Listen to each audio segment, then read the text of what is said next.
whisper down the hall. Footsteps echo in the dark.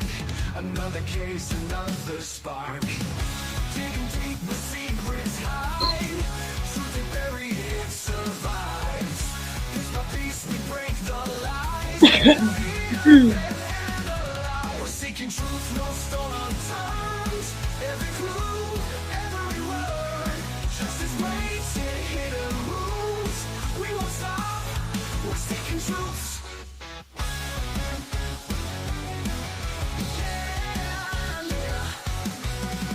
Silent victims lost and gone. Echoes scream, but life moves on. Faded faces, mystery calls. Answers waiting in the walls. Digging deep where secrets hide. Something buried, it survives. Piece by piece, we break the lies. Light up and alive. We're seeking truth, no stone unturned. Every clue, every word. Justice waits in hidden rooms. We won't stop. We're seeking truth.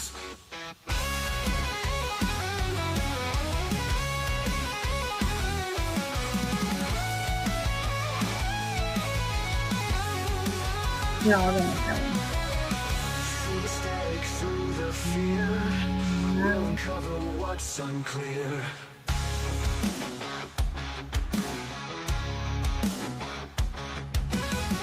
Through the static, through the fear, we'll uncover what's unclear. We're seeking truth, no stone unturned. Every clue, every word. Justice waits in hidden rooms. We won't stop. We're seeking truth. No, we won't stop. No, we won't stop. We're seeking truth.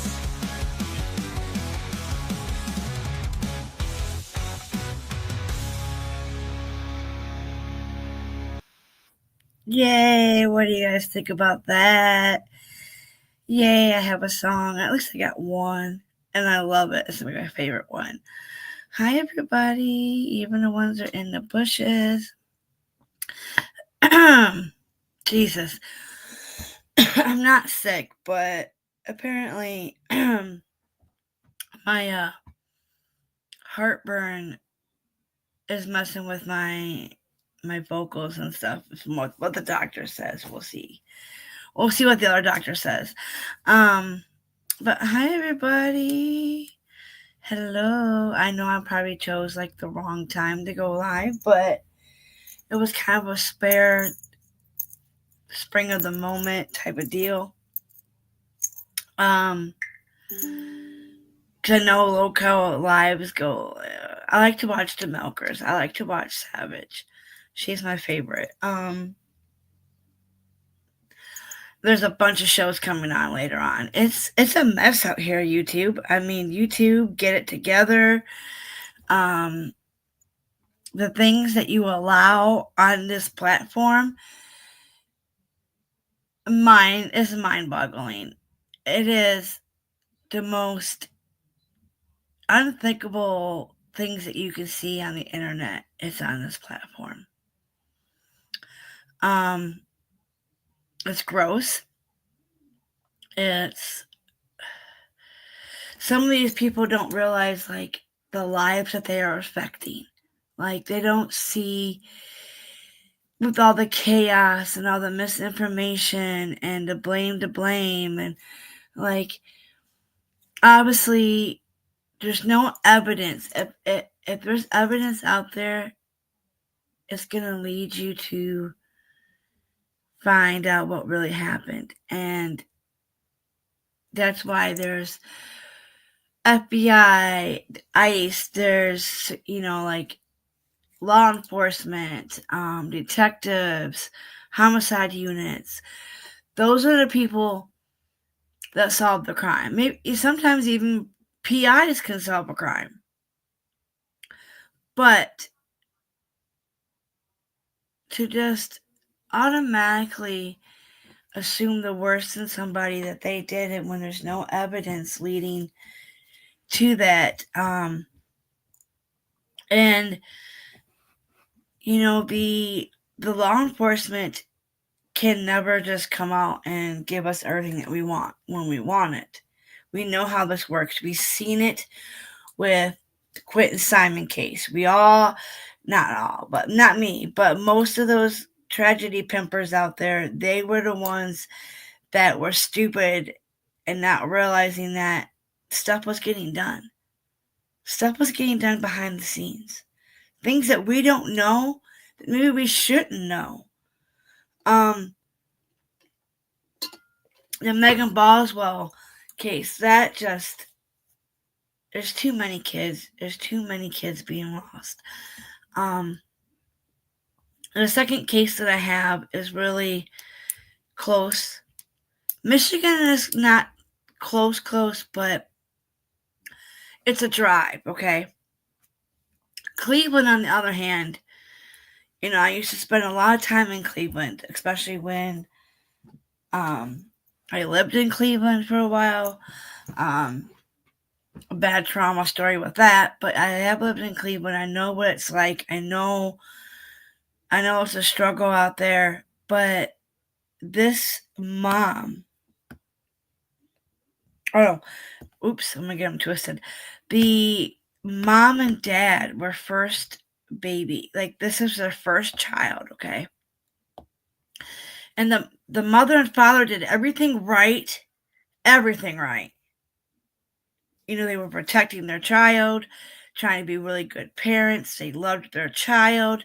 And then boom, a drive-by shooting happens in Cleveland. There's 4 suspects in this case. One of them I pulled up because he was the one that most sincere, the most apologetic that you can. This was a young guy who did something so stupid. So this drive-by shooting that happened ended up unaliving a 3-year-old little boy. How sickening is that? A drive-by shooting. The parents had him in the back seat of the car, in his car seat, and that happened. And I think Cleveland is not a very good place anymore. Everywhere you go, it's not a very good place anymore. Like, nobody's safe. You can't even walk out your house and feel like you're safe, because you're not.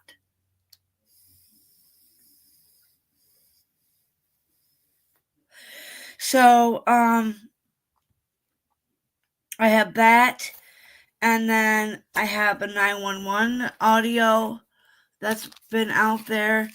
I found out that the one case that we're about to go over, which is breaking news, it should have came live when it was breaking news, but I wanted to wait and see who else was going to jump on board with this case, and I've only seen one person so far, and that's Grizzly from the UK. No, from the Netherlands. I'm sorry, Grizzly. I love her. Her accent, I adore her. I don't get to watch her that much, but I was peeking online, digging my information out, and she was going live over it. So pretty soon, I hope the tragedy pimpers don't get involved in this, because they don't need to be. In this, no. So let's go to, I probably should have had it pulled up first. Oh, I think I do. Now, this prosecutor, you guys are going to recognize, okay? You are going to recognize this prosecutor. Let me give you just a little bit of feedback here on it. Let's see. Hi. Just wanted to say hi. Show myself. I'm a hot, straight mess. And, as you can see, I got my pops and my stepmom in the back. My cute little background back here, though. I got it going on there for a minute.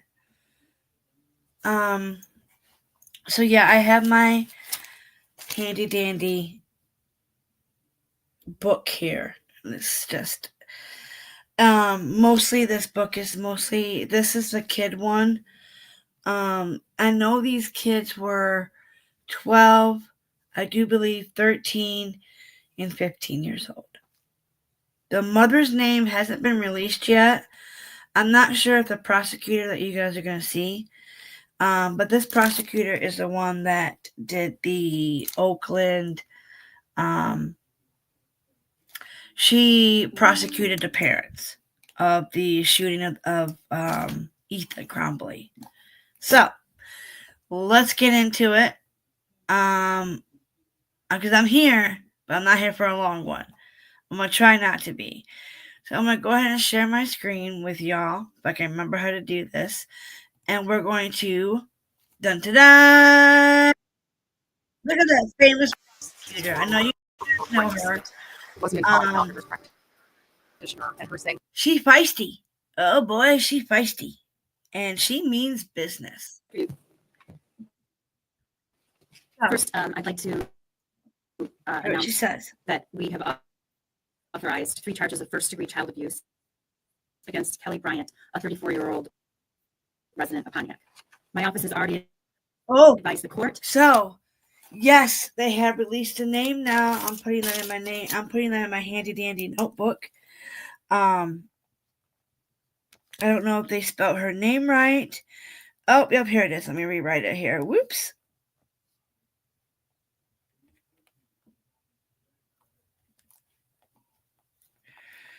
I was going to say she was 34 years old.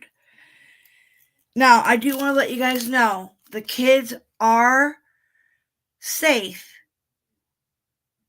They are alive. Thank for the heaven lords that these kids, I'm going to show you what they went through, okay? Because I don't know if they show it here in this video. Because like I said, this is a press conference. So it's not in this one, but I have it in the other one, okay? We're also going to go over to the little boy out of Cleveland. But this right here, you guys, was the trash and filth. I don't know if you guys can see this. My thing, this is what they lived in. A house of horrors, of abandonment from this mother. Okay? So, let's go back to play. In the neglect proceedings that we will be asking to terminate the defendant's parental rights. Good. In every case of child abuse, my office focuses first and foremost on the best interest of the child or children, and on holding those responsible for abuse accountable. The three children in this case suffered unimaginable abuse and neglect over a long period of time. Thankfully, they've now been rescued from that, and our first priority has been and will continue to be their safety and well-being. I want to briefly address, though, why we're here. Yeah. Since the first announcement over the weekend by the sheriff, this case has captured the attention of the people across our community, our county, our state, and even internationally. Because people are rightfully concerned about the welfare. Yes, we were. Yes, children. We are. And we're holding this press conference because, like all other decisions, we balance the interests of public safety, media attention, and inquiries, and balancing everyone's right to a fair trial, which is why the events and facts that are disclosed here. I know they got to have a fair trial and all, but it's just sickening because the mother let that happen. Like, and I can't see any comments, so hopefully, there's probably nobody here watching me, but, today are strictly confined to what's already been placed on the record in the swear to this morning in the 50th District Court. When their circumstances became public, including the photos of the home, although law enforcement did not identify the defendant, she was quickly identified on social media and also has been reported in other news media outlets, which is why we're naming her today. Good. We've recently named. We luckily been fortunate to, for the first time ever, hire our public information officer, Jeff Watchers, in the back of the room. Many of you have already spoken to and will continue to, and we're lucky to have him. The children are currently staying with a relative. All 3 children received immediate medical attention at a local hospital, and they were interviewed by trained forensic interviewers at Cure House. Considering what they've experienced, they appear to be doing okay. Obviously, the trauma here is significant, and my office, including our victim services section, will make sure these children are supported during this process. Today, the charges are 3 counts of child abuse in the first degree. Good. This is the most serious charge for child abuse. 3 counts.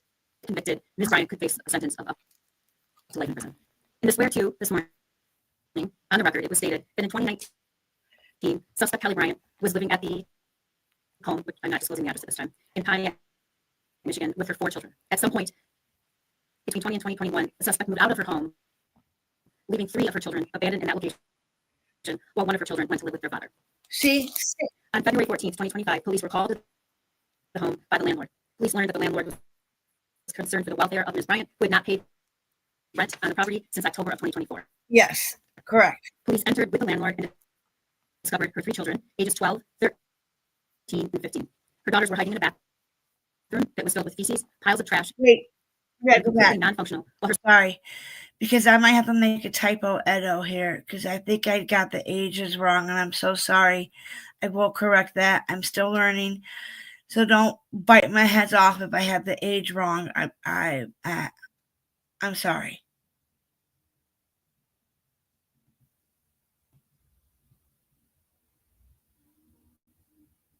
that was filled with feces, piles of Ms. Bryant, who had not paid rent on the property since October of 2024.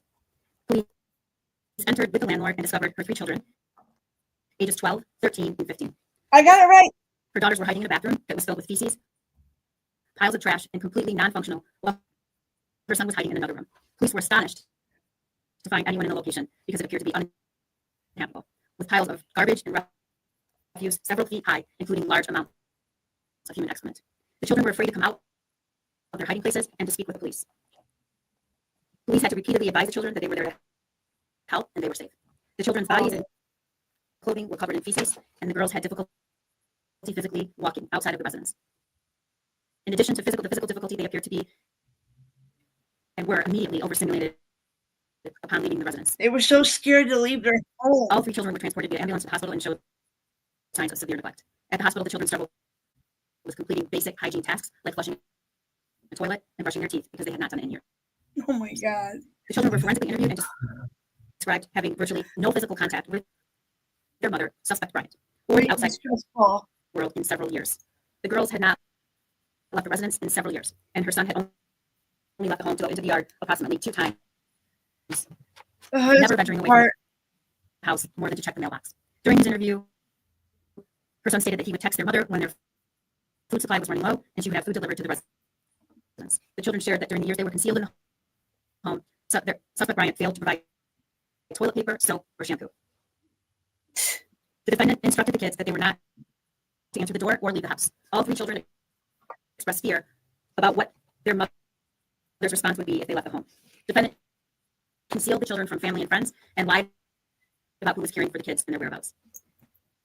The defendant took the active steps of lying and concealing to make sure the children went undiscovered, and she took these actions knowing that her children would suffer serious physical and emotional harm as a result. Those are the statements made in the swear to this morning. And again, these are allegations. I do want to point out, and thank all the officers that my ass. on scene that day. I personally viewed the videos and images and was struck at what a difficult situation it was, but in the face of that difficulty, offered compassion to these kids. I also want to thank Detective John Frisch and Lieutenant Sam Larspan for their dedication in working this case. And of course, the assistant prosecutors involved, Chief of Administration Betsy Haig, Chief of our SBU Sarah Green, APA Lauren Benninger, Chief of the Juvenile Division Kelly Collins, and APA Community Ferency for their diligent efforts in this case. At present, we've not been presented with a request for criminal charges against any other individuals. That does not mean that won't happen in the future. I just can't speak to it at this point. Morally, there is plenty of responsibility to go around for how this was allowed to happen. However, these 3 kids were entrusted to the care of their mother, Kelly Bryant. And the evidence That suggests guy that right there, Truth for Reality. Check him out. There must be consequences for those actions. The defendant is presently in custody. The 3 children in this case were interviewed at Care House. And I want to emphasize how important Care House is to this community. These kids were interviewed in a safe environment by an experienced trained forensic interviewer, and these interviews are important in all child abuse cases. They allow each child the chance to us their story without the influence of the abuser and without using Yep. leading questions that could taint their testimony. I can't emphasize enough how important Care House is. Wow. If you suspect a child is abused or neglected, you too can report this to CPS. The hotline is 855-444-3911. And I urge anyone who suspects that a child is being abused or neglected to report that using that number. We need to make sure that every child is safe and well cared for. And before I take questions, I just want to remind you that these charges, again, are only allegations, and the defendant is presumed innocent unless and until proven guilty. Questions? Nothing. Maybe the area, neighbors, anybody. I mean, I think what maybe people struggle with is how intimidated by their mother, yes, but how they could not even venture out of the home where there's nobody Right. knowing that they were there. Or you add context into how that can happen. I can only comment on what's been placed on the record. That's my ethical duty, but I will say that we see time and time again victims of severe abuse of all ages make decisions that don't seem reasonable to us. And what we know is that's very common. And there's a multitude of reasons why they didn't leave the home. We just don't know that. Yeah. Yes. They have. Yes. Multiple fathers or one father?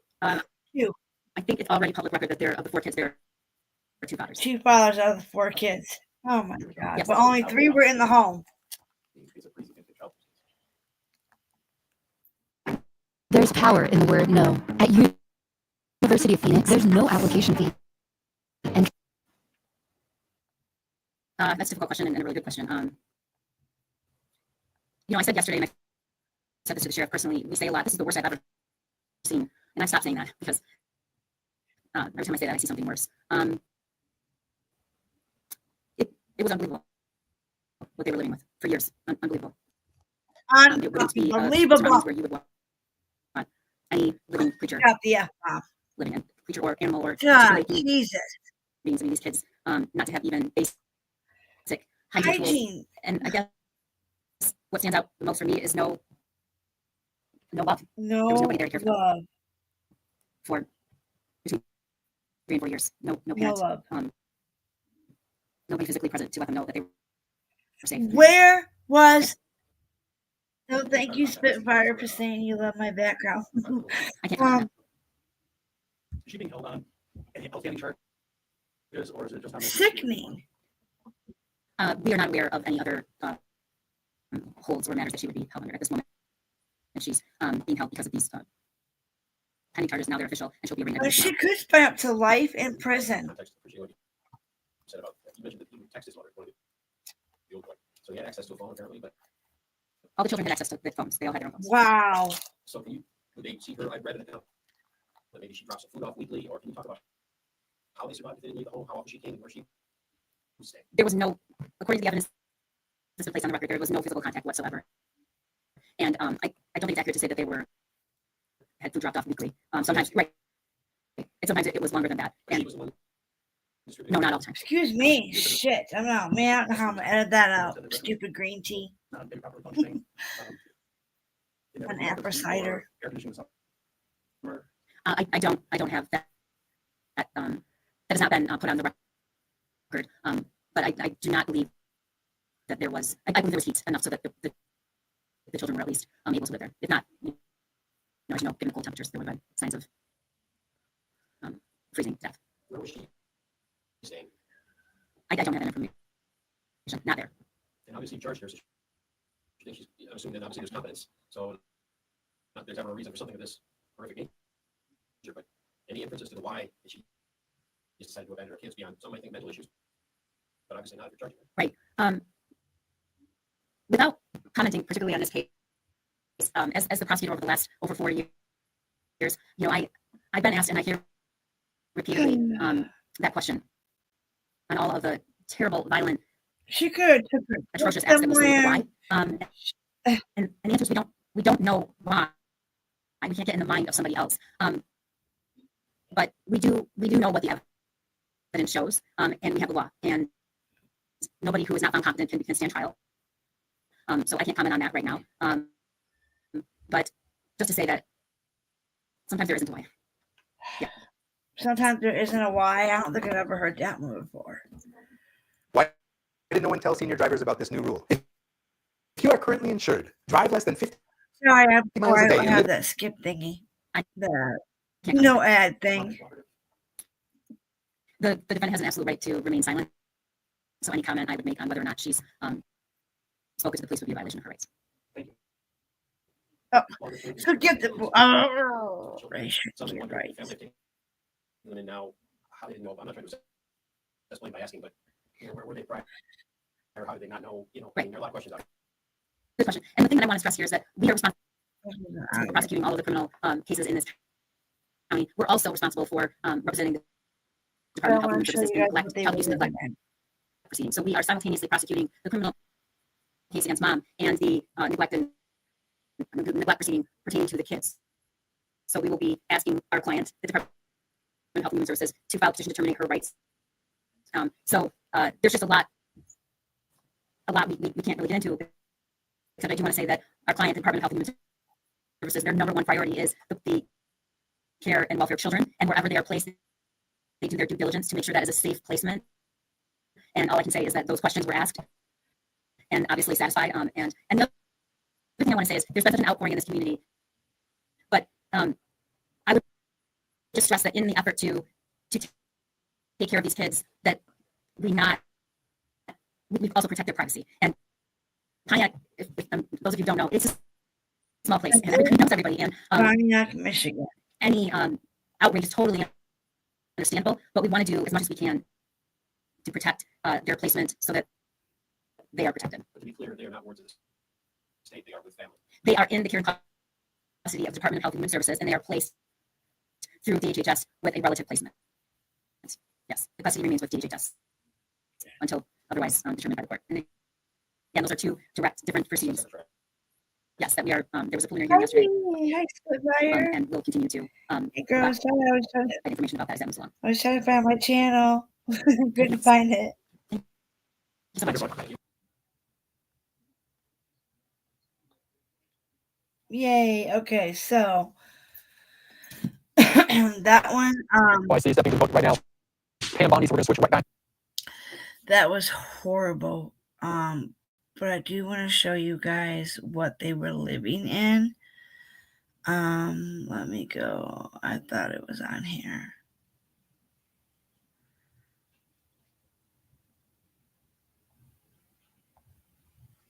Give me just 1 second, y'all.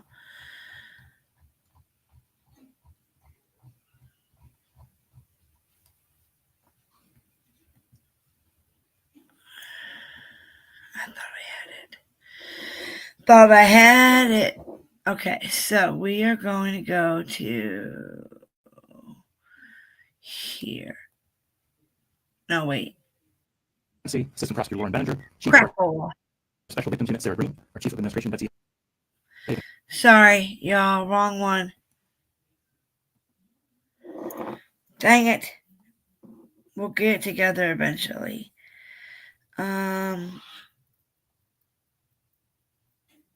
Thanks, babe. We heard that. Jesus.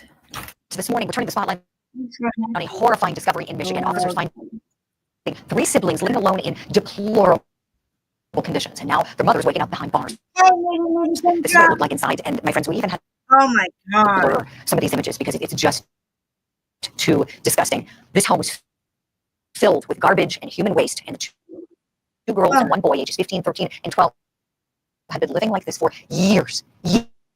Years. Neighbors are stunned. Everybody's upset about it. Like, oh my God, this is right in our neighborhood. Yeah, How did something how like could this this go on? My goodness. Now, this 34-year-old mother was living someplace else, apparently, and somebody would drop off prepared meals for the teenagers. Lately, it was just a loaf of bread.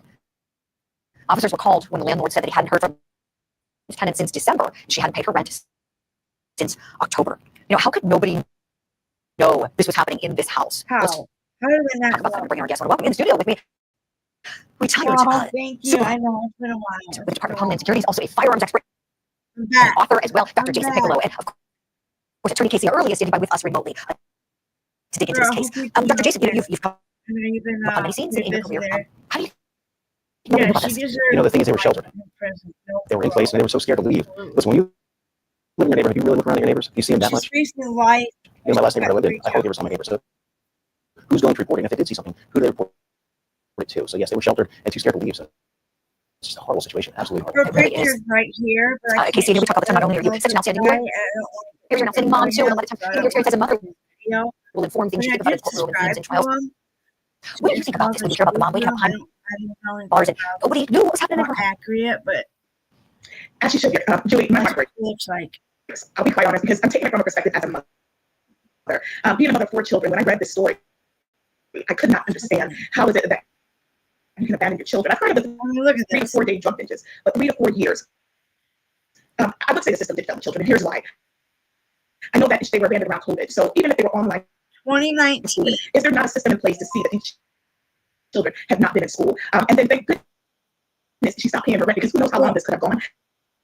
I really thank goodness for the landlord as well because he is. Poor babies couldn't even use the bathroom. But the weekly drop off, Bugs. Those are all the bugs. house was filthy as expected because they were children. The human waste, the mold, the garbage was reported to be as high as 4 feet. My heart breaks for these children, and this is why, side note, that we have to pray even when we don't know who the victims Right. are. And not only does she need severe punishment, but obviously she needs counseling. And I'll say this last thing: the family, the children are now with relatives. So you need to tell me the same relative that these children are with did Thank God. not check on these children between the 3 to 4 years. I'm glad you hear this. And whoever dropped off that food, they too should be punished because I'm pretty sure that there were smells and they saw and witnessed what these children were experiencing. So I'm just this is the article. heartbroken by this, and I pray that our children 3-year-old. are safe. I love everything you said, Casey. Thank you for all of that. And yeah, thinking about it, the last point you just made about how people who, the DoorDash delivery person, whoever it is dropping off something, you might think, oh gosh, do I see something that looks, I think we're in a day and age where everybody just wants to head down, mind their business, where we need, do we not, Jason Pickle, more people making a complaint. It's how oftentimes officers get complaints about all the animals that have overrun a house, right? Somebody's stuck out to me the most was his apology to the family. It's so sad, and we're going to get into that one next, but I think it's snowing again here. My road is so full of ice as it is and snow. You can't get through.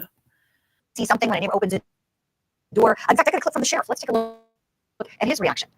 Oh, the sheriff's reaction to Kind of reminds me of the commercials you see where animals are living in very deplorable conditions. We'll kind of take that times 10.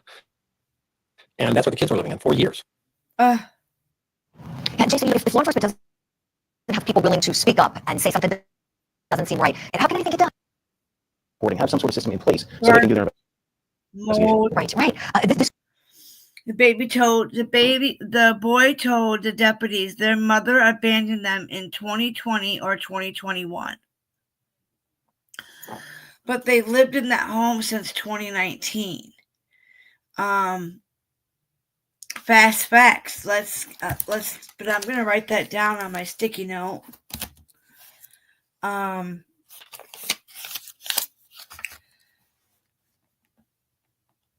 The boy told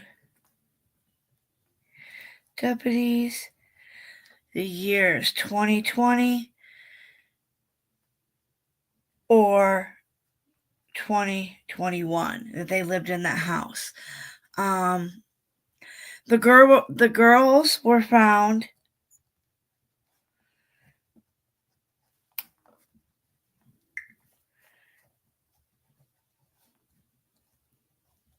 in the bathroom.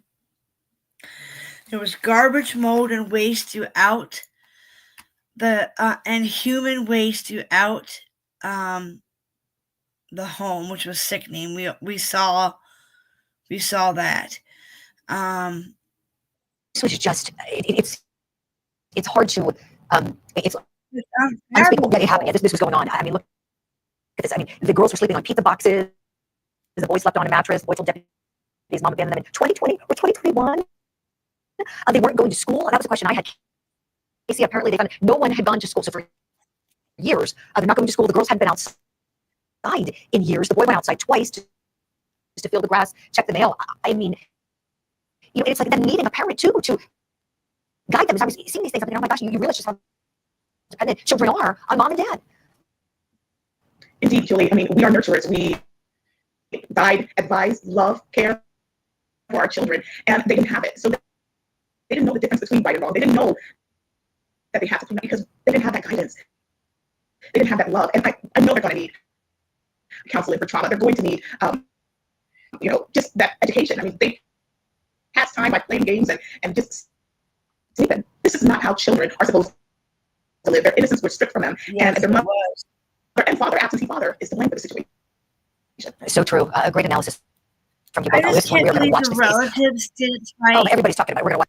The relatives didn't fight harder to see these kids.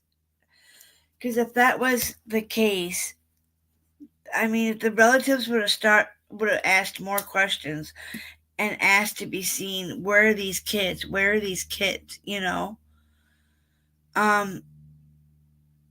that wasn't done. Horrible.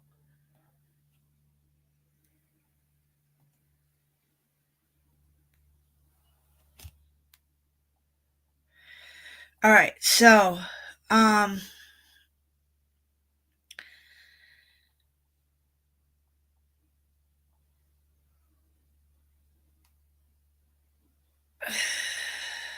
it's just horrible. Out is the best in the world. At the end of the week, it will be entirely different. Okay, All right, next up, let's everyone, do we this, want to go to Pontiac, Michigan. This is where the Okland County Sheriff is speaking on a case and an investigation where a mom is accused of leaving alone her kids in a neglected home for years. So let's listen on Live Now from Fox. Some of this content could be very, very hard to so trigger retain warning, here, so viewer discretion folks. is advised as we learn the details of this case. Trigger warning. Was arrived at in 2022, but the mother still would not allow him to see the kids. So that's what we've learned so far, at least preliminarily. We're going to go back and double check all these timelines and that kind of information. So he, in essence, had lost contact with the kids,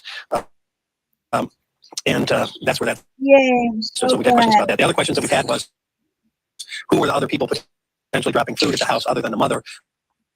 So far, again, the investigation is pretty layered and complex, given that it was going over years. But it appears that those are companies, like an Instacart or DoorDash, things like that. So far, none of the people that were coming to the house had any awareness that there were kids inside or the situation in which they were delivering to. Obviously, the question was somebody dropping food off, knowing there's kids there? No information at this point leads Not very much. us to believe that. The kids were forensically interviewed with our partners at Care House. They've already been seen once at McLaren. We intend to have them at a much more detailed, both physical and mental health kind of checkup, if you will. That will happen hopefully this week. Okay. When our detectives saw them at their interview at Care House, they were already making amazing progress. Having had some tender love, having had some supportive care, having been put in new clothing and some basic hygiene. Oh, I bet. The one detective said that the little girl was talking quite a bit, so that's super exciting to see that happening. And as it relates to being in the house, only one of the three that ever came out was the young boy, and he came out twice. Once because he wanted to feel the grass, which by itself is heartbreaking, and a second time to check the mail. So you wouldn't do this to an animal, let alone your child. So just to hear that he came out to touch the grass is just crushing, soul crushing on so many levels. As it relates to the house, we have obviously released pictures. I'll get my technical expert up. You've already seen some of these pictures. Oh, look, you guys. Mouse, but it didn't Look want to at cooperate. that. Oh, my God. So inside the homes, as I had mentioned with these pictures, trash was piled, in some places 3 and 4 foot high. Everything was covered with feces and trash. The toilet had become non-functional, and the bathtub was filled with feces. That's the kind of situation these poor kids have been living in for years, not just hours or days, for years. And so when you have the complete lack of hygiene, a complete breakdown of basic living conditions that they were subjected to, and to get a little deeper into that, the detectives have narrowed down the initial abandonment they believe to be somewhere in the spring to summer of 2020. Okay. Obviously, COVID played a little part in the disconnect potentially with schools and school communications. Okay, so COVID started in 2019. In 2020, the mother dropped off trash bags, gloves, and Febreze. And that was about the last thing related to hygiene. 2020, in the height of COVID. Okay. Towards the end, the children apparently were getting a loaf of bread dropped off that was intended to last 3 or 4 days. So, oh my God. Yeah. I mean, obviously, on so many levels, the conditions a 13-year-old, are horrendous and the situation terrible. So, what we're trying to do in the meantime, and as it relates specifically to the case, the preliminary report has been turned over to the prosecutor. We're adding some more stuff for them. They're in the process of determination. When I heard about this, I called her on the weekend and let it know it was coming, and she has her staff queued up, and they're in that process. okay. As it relates to the kids, the first thing we wanted to do is obviously get them safe and to get I love how he wants to do them a clean and trust get them fund. closed. And I will say we have one of the most generous communities, I think, in the world. We put on there that I'm going to speed it up we a needed little clothing, bit at least. and this is just a tiny sample of what we received. At the office of another office of ours, we have bags and bags. So we don't need any more clothing. We greatly appreciate it. The family and the kids greatly appreciate it. And so we're kind of pivoting now to financial support. And, Yes. and we have put up a link, if you will, to the charity mission in Oakland, and He 100% said he's going to bring of it will go to the kids. too, Unlike so some I of the believe this guy. traditional fundraising methodologies you see out there, they take a percentage. 100% of this will go to the kids. What I am asking is, again, our generous viewers and listeners out there and readers, we're looking for a law firm that would set up a trust fund so that we can take 100% of what we receive in donations for these kids and put it in a trust so they can be administered. They can take care of maybe their medical bills, mental health visits, and if there's any overage, maybe set some money aside for their future education. Yeah, It's going to be a long-term education. situation, and so we'd like to be able to kind of hand the baton to a trust fund that will manage it in a way that makes sure it's just the kids. Not suggesting anybody else would do anything with it, but we're looking for a mechanism where we can hand this off. So if there's a firm out there that would like to set up a trust fund for these kids, then we'll deposit any receipts that we have in a very short period of time. I think we've already got the $15,000 to $20,000 in on our donations. So we're going to obviously have some real dollars to be able to give these kids, but that will make up for the 3-4 years that they've been subjected to these conditions. I said this more than once. You see those videos of animals in just terrible conditions on Horrible. commercials, and it pulls at your heartstrings. Imagine maybe by 10 living in what we showed you, and then play it out over years, not days or weeks. So horrible. So it's hard to wrap your head around this one. So there's going to be a lot of long-term, I think, mental health and educational needs and things. Okay, so the next case, I gotta get out. This one just is horrendous. Let me see here. Let's do. I want to show you guys. All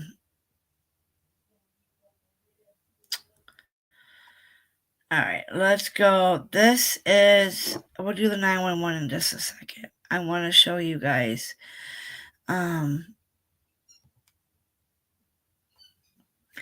He's the lottery was on only your phone? one that I thought With real really tickets. his apology was here.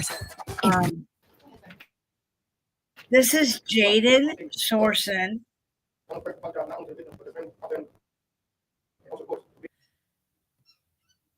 Jaden is one of the suspects in the shooting of the little boy. 3-year-old Luis Diaz in Cleveland. He was 3 years old in the back seat of his car seat. The judge did 2 at a time. So let me see if we can back up a little bit. Let me make sure the speed is not at 1 point. Let's just do normal. Here we go. Before I get to my statement, I want to first apologize not only to the victim, but the family, our family, and also the courts, being there under the circumstances. I've sat myself for months trying to figure out what I was saying when the time came. And now that I'm here, I still don't feel like my words show how sorry and emotional I am. It still doesn't dispute the fact that of me knowing right from wrong. So I pray asking God for my victims for forgiveness. I pray asking God for knowledge, wisdom, and deeper understanding of life. I feel like He answered my prayer shortly after incarcerated. I found out that I had a baby girl. Oh. Now I see everything more clearly, and different light. The thought of somebody spreading my history will crush my world, so I feel for the family. Throughout life, I had a little to no guidance on how to navigate life. Because of that, I made mistakes. In my head, I turned everyone from a mistake into a lesson.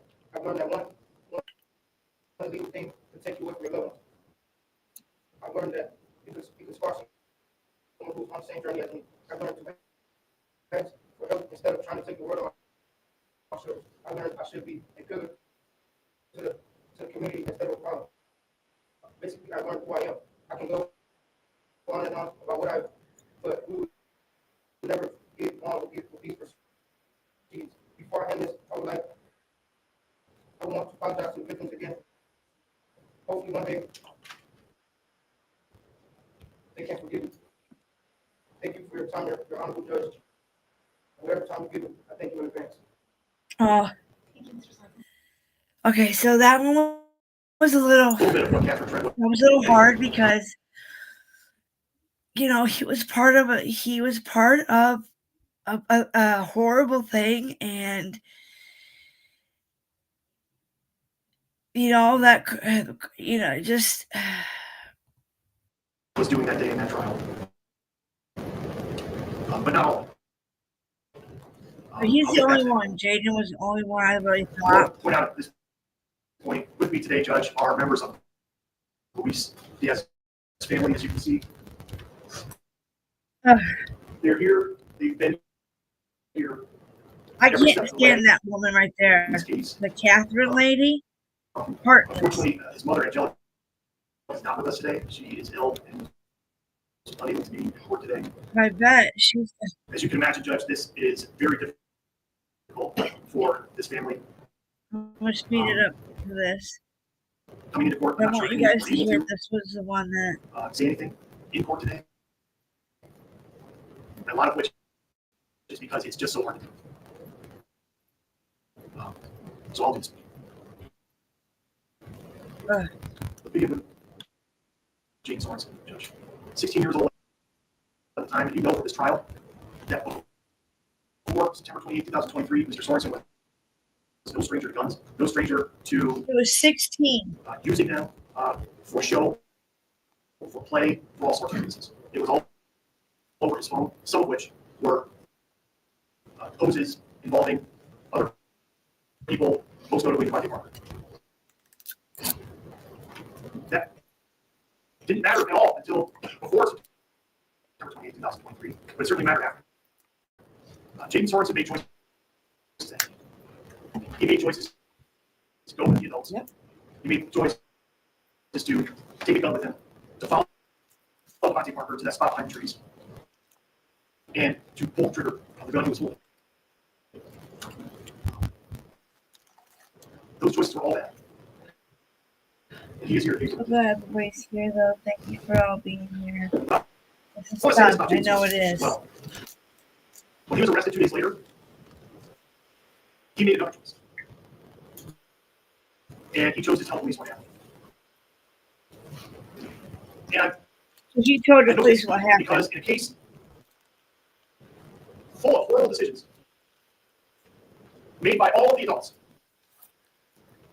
when it came to the death of a child, it took the courage of another child to tell the police. That's noteworthy. It's noteworthy about him, and it's noteworthy about the others who, when given their opportunities, did not make that choice.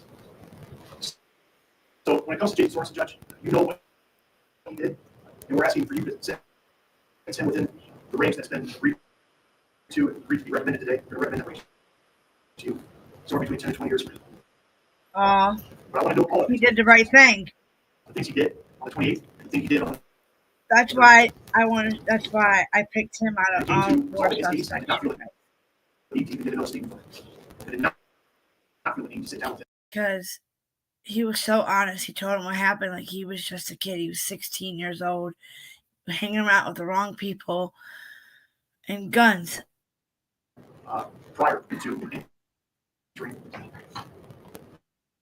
because he said, And of course, he lied during that interview, as many people do when they speak to the police. But he told the truth about who did it, who was with him, and some of the things he didn't know were why it happened, why this car, why this street, why this house. He had no idea.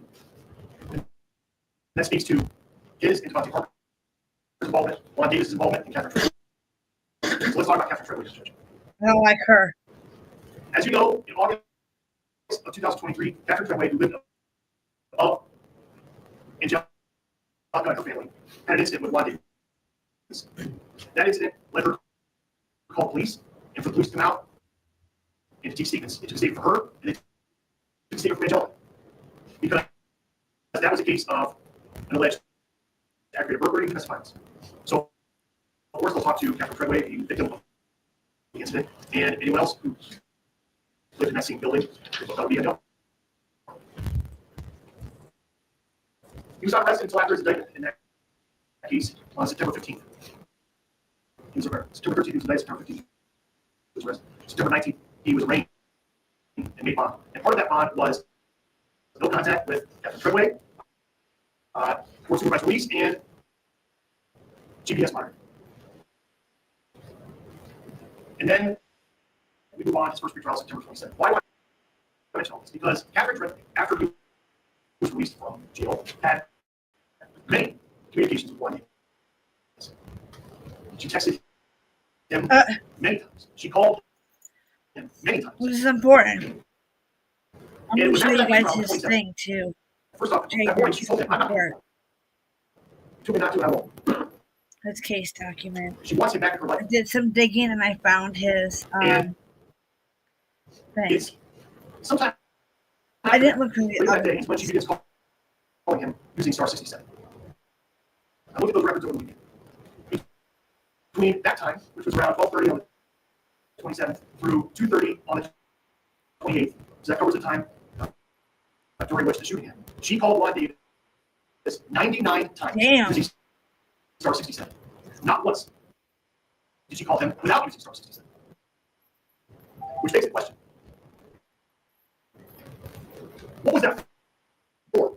Was that for Juan Davis to not know she was calling? Or was that for everyone else to not know she was calling?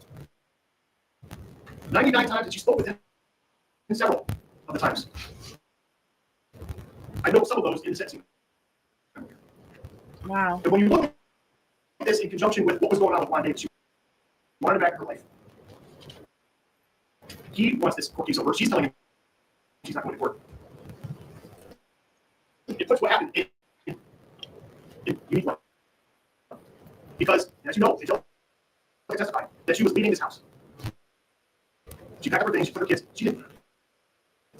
Catherine Treadway put her child, Luis Diaz, into his car seat. Angelica didn't notice it at the time, didn't know its significance, but Catherine Treadway also moved her car out of the driveway and down the street. All the while, having all these phone calls with Juan Davis, someone who wasn't supposed to be there. And because of his GPS monitoring, he didn't go there. He went right around the corner and dropped two guys off to do what he wanted. But how would he know who was there other than to get that information from Catherine Treadway? Treadway calls it so many times. 1:04 p.m., 48 seconds. Just highlight a few. 2:03 p.m., 1 minute 38 seconds. 2:10, 6 seconds. 2:10, 17 seconds. 2:12, 5 seconds. 2:12, 28 seconds. 2:14, 47 seconds. Why? My audio that's there. Because it's during all that time. Juan Davis has the idea to go and switch his car, to get the Mercedes, to get Sorensen and Parker, and to drive over and have them do something. Something specific. Take these guns, go to that spot, shoot across the street, shoot into a car. The timing is too precise to be random. The car they shot into was driven by Angelica and leaving at that moment. Catherine moved her car. She knew what was going to happen. All of this the court knows from the trial. But what I mentioned earlier, the Not contrast grimy between James bitch. Sorensen, who when he was arrested told the truth. Here's what Catherine Treadway did that day. She called 911 after calling 111. There was a witness who heard her complaining about his involvement in the shooting that just happened. But she called 911, doesn't mention his name. Police were out there, and there's a video of many police officers speaking to her. She literally has Luis Diaz's blood on pants. It does not mention what it is. Does not mention what she knows. Surmises that maybe this involved Luis's father somehow. She does TV interviews. She was on Channel 3 that night. She was on Channel 19 that night. She had text messages from Channel 5. All of whom wanted to talk to this person who appeared to be a good Samaritan and a witness to this horrible tragedy. Never once mentioning. She knew who was involved. And then that night, where does she go? She takes her phone, gives it to a relative. She takes another phone and goes and sees Juan Davis at his house in Cleveland. Cleveland Heights. I know where that's at. Never once mentioning to anyone what she knows. She's arrested that night. And that's the difference. That's the difference between her and a child that was involved in this case. In one of these police interviews, she's holding Izzy. We had a gentleman left with her and the neighbor to be with her son. That's her. Died. She's literally holding the light up. Knowing what happened and not saying it. As I said, the adults in this case made choices. And those choices have consequences. Catherine Treadway, Your Honor, knew what was going to happen that day. She knew what did happen that day. And then pretended for the world that she didn't. All for the benefit of one day. So we'll get to later this morning. I just have more judgment.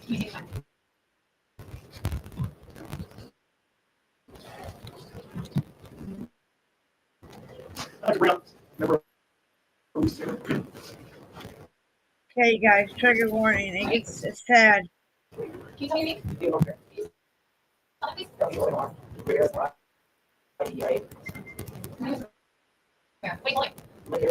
Oh,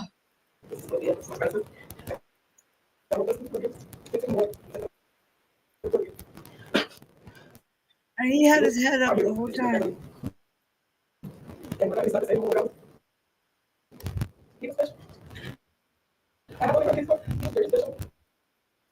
Ah,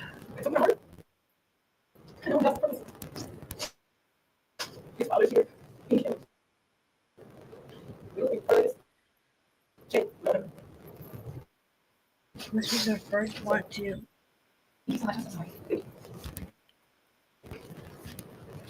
Your audio thingy sucks though. I don't know why you got eyelash microphone. I'm trying to hold back my tears. This is sad. This is the dad. The mom was sick, but I'm not sure. It's my name is Christian. C-H. C-I-A-N. T-A-U-L-E-T. Grandson, I'm sorry, grandson. Two. First of all, I think to me. The kid is for the word out. And where we stop. Capture the people involved. Take it, addressing something. Also, prosecute for taking all the way and making sure. And where they did. I don't know if we are mistaken. We don't have messed up. Everything has something. Yeah, forgive you.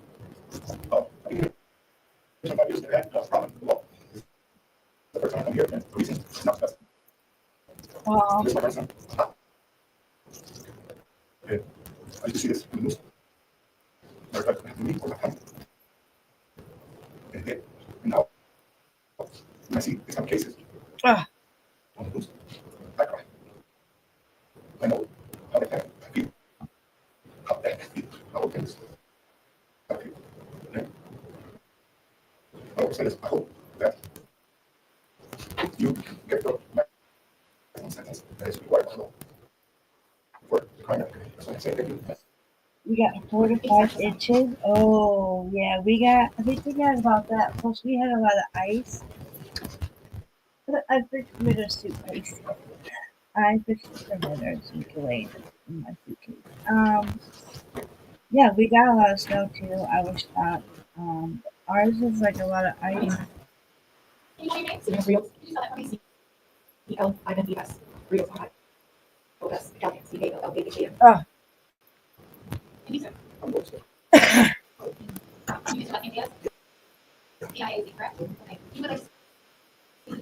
Link to just Sylvanus, so it's pretty- so just after- You can, but then you have her comment to Mr. Wait, I might be looking at it. Yeah, please go ahead. Look at Catherine. Oh, Yeah, okay. She's a forgot, she's a godmother. she's a goddaughter. To know it is to be a child, I don't know that as a hero. What am I do? We thought he was more than just my goddaughter. Son. He was my breakfast buddy. We would eat breakfast video, sing. Every morning, she would tell me about his grandma's or even his widows or, you know. We don't have to ask, what was his likes? It looked to me, he was like, really. I don't know. It's really wrong, but they were trying to build something. Oh, The family, just family. Go together, whatever, you know, do what you gotta do. They went into that job. They had 2 babies, they tried to make a life. Sometimes things went left, sometimes things went right, but they always got in the middle. But kids, you know, here because this is just, I know you guys see this very big probably unfortunately, but to us, this is like, there's no word. oh. You gotta know son. It's not. First. Your audio sucks. So light. We don't think that's hard because that's what jobs. Here. I don't know whose parents, who's not parents, whose mothers, godmothers, sisters. Take care of a child. That's which way is on. For Catherine, I wanted to know. We took her. We treated her like family. We get cheated. I came over to the house and I went to the boys. I make sure I bring some time for her kids too. Poor Catherine. Okay, I'm see, this is what gets confusing now. I have sadness for her. Sadness. I have sadness because she's looking for something somebody's not good at her. We got kids. We got kids. We put out now. We put out kids. I pray to God watches this. That the angels around them. Because they deserve it. And the odd thing is I pray that to you too. Because you look back and us.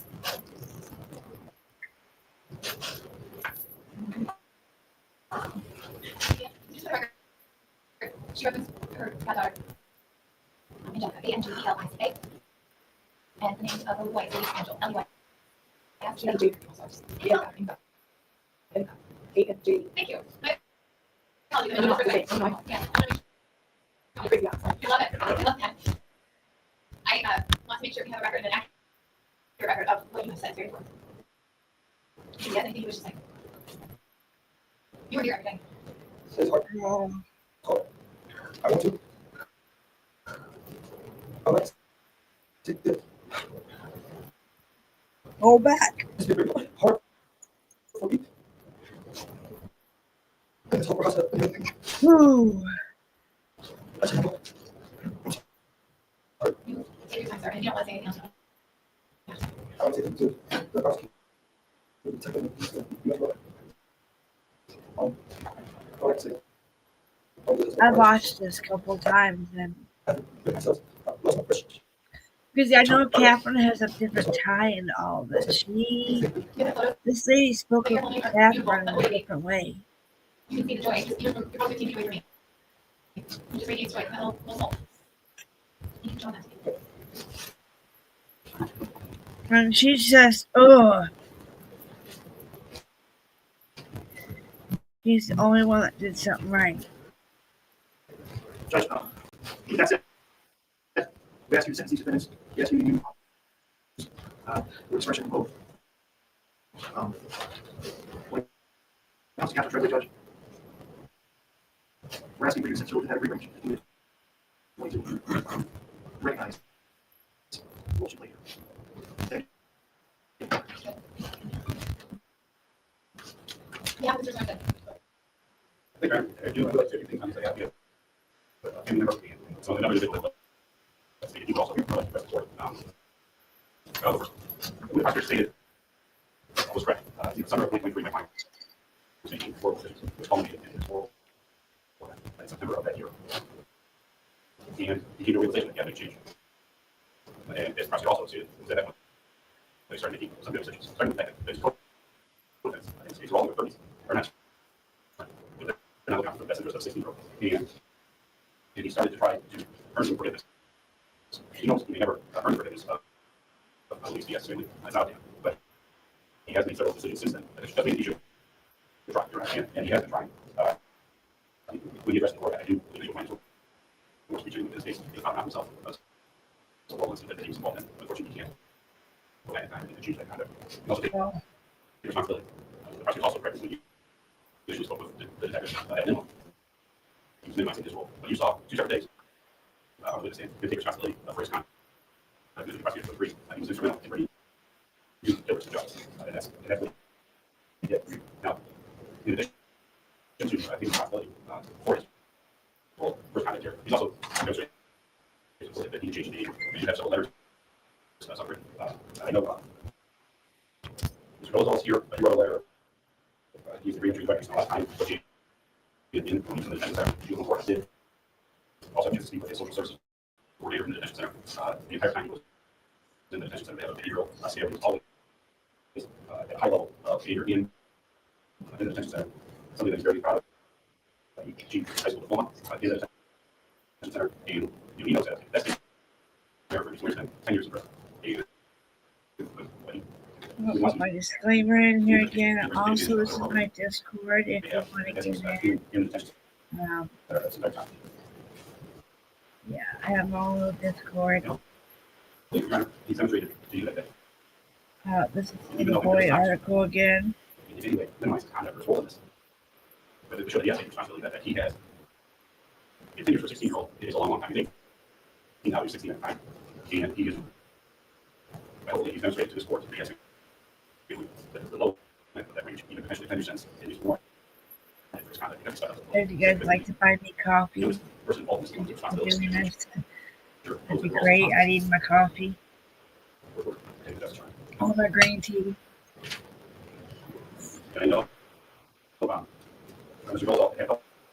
tried to hold back the tears. I think that was my Discord. I hope it was. Oops. I'm going to click something that lets me know it's Discord. I'm pretty sure. SPANCER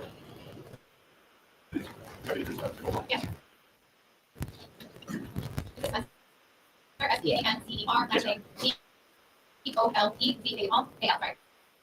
He is reentry and advocacy director and mentor. Writers in Resistance. Oops, no. That was not my Discord. Well,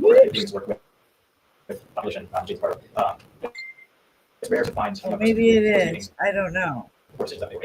Shit. Switches the sides that they are ready to show their remorse with their actions. So in our time working with Jade in our training workshops at the Juvenile Detention Center starting I'm not sure. November 2023, so shortly after he arrived there, to this time being involved one-on-one with the entry program, Jade showed that he was committed to move forward, to changing not only his mistakes and trying to atone for those and show remorse for what he did done and what he was involved in, also to change the environment that he was a part of. So he has a reputation, had a reputation at the Juvenile Detention Center, somebody who brought others up with him as he was trying to do the right thing. He voluntarily involved himself in as many programs as he could while he was there. And in my professional experience, it's rare to have somebody that committed to move forward. And I think he shows very high potential for rehabilitation. So my professional stance involved in his case, I would ask that you are lenient in that sentence for the 10 years out of that range. Knowing that he's willing to serve that time out of his remorse for his actions, but also giving the opportunity to rehabilitate, re-enter society as a productive member who's willing to move forward and others to move forward. There you are. Thank you. Okay.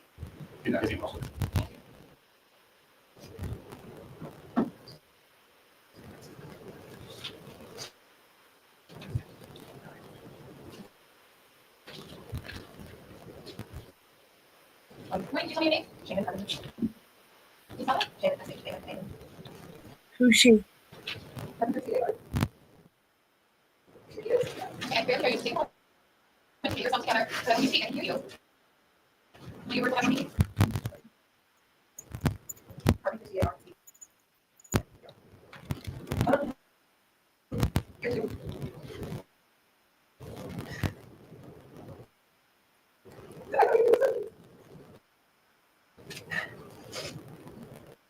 Come on, lady.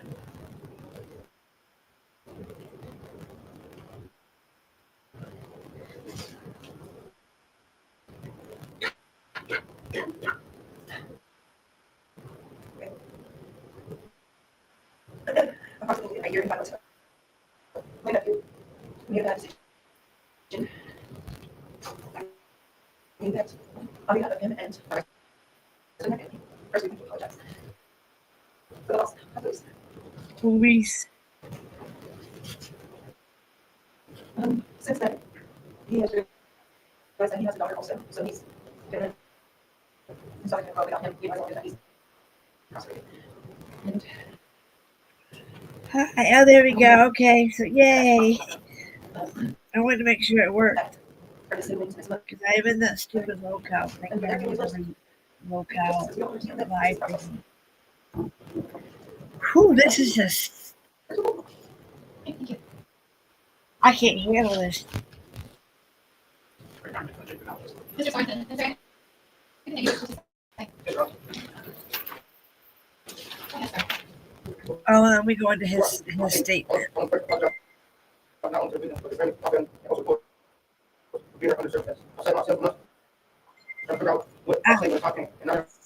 Oh, Leslie.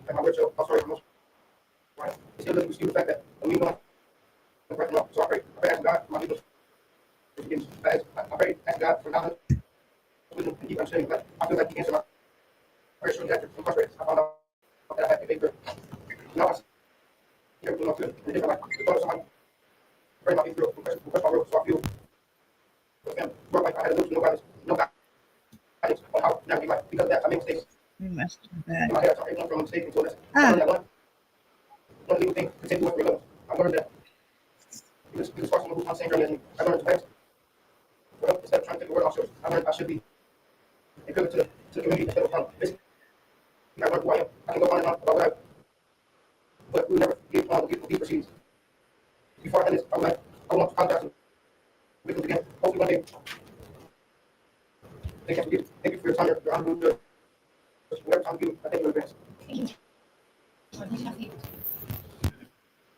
Lastly, I would say that, my expression here, 10 years, you know, so you that, well, my time, he is not, literally, since that day, through this family's freedom, and hopefully you find more in your sense of that.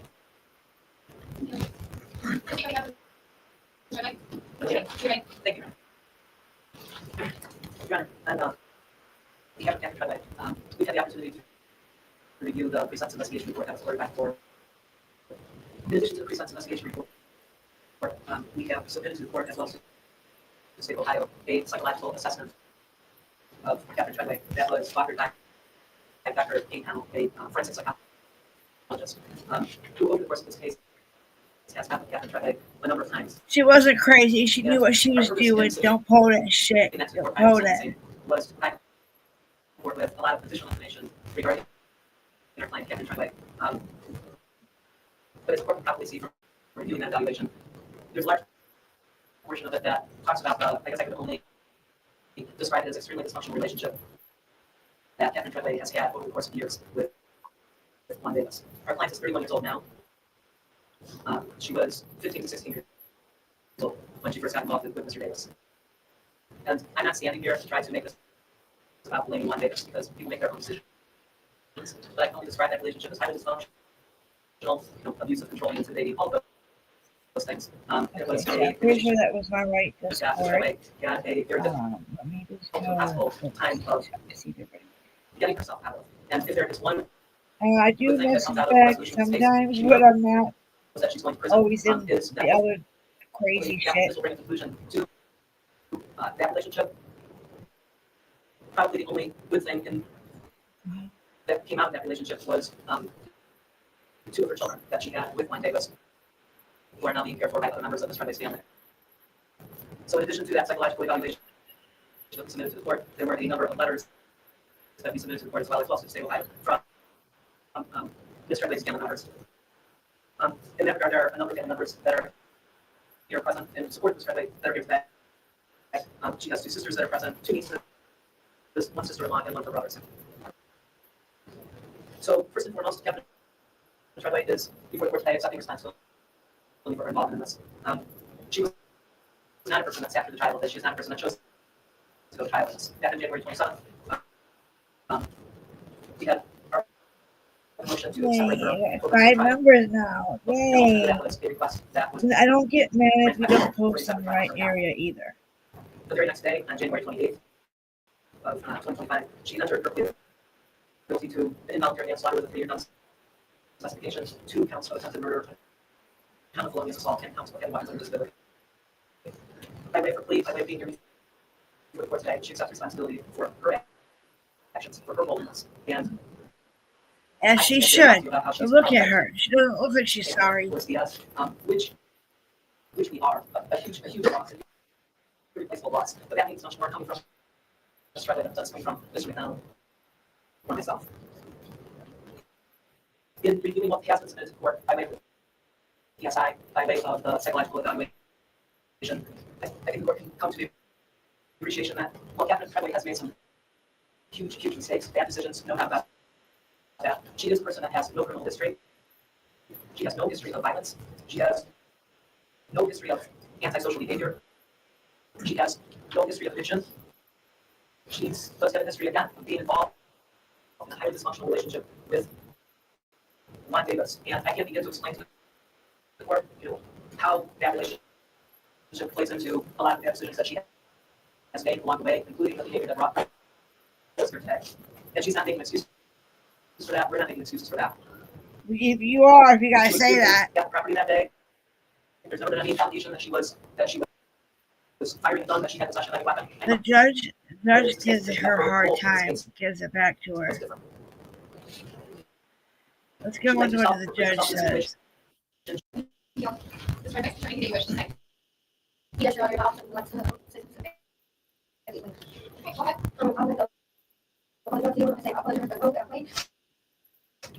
and Your Honor, I would like to say to the court, I take full responsibility for the role that I played, and whatever time you give me, I'm gonna go down there and make that's my time. That's it. Okay, thank you. Okay, I have considered That's it. everything that's presented today. I've reviewed the documents that were filed with the court of Mr. Sorensen and Ms. Treadway. I reviewed the pre-sentence investigation, and even though these two individuals resolved their case prior to trial, So pretty. The judge is I so got to attend the trial. beautiful. The red lipstick and her fiery red hair. Facts for each of these individuals. I agree wholeheartedly with the state of Ohio.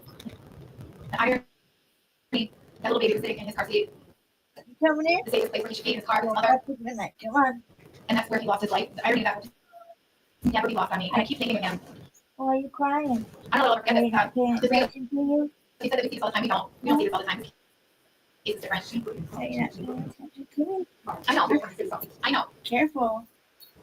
I want you to know though that your case is different, and it is not an everyday.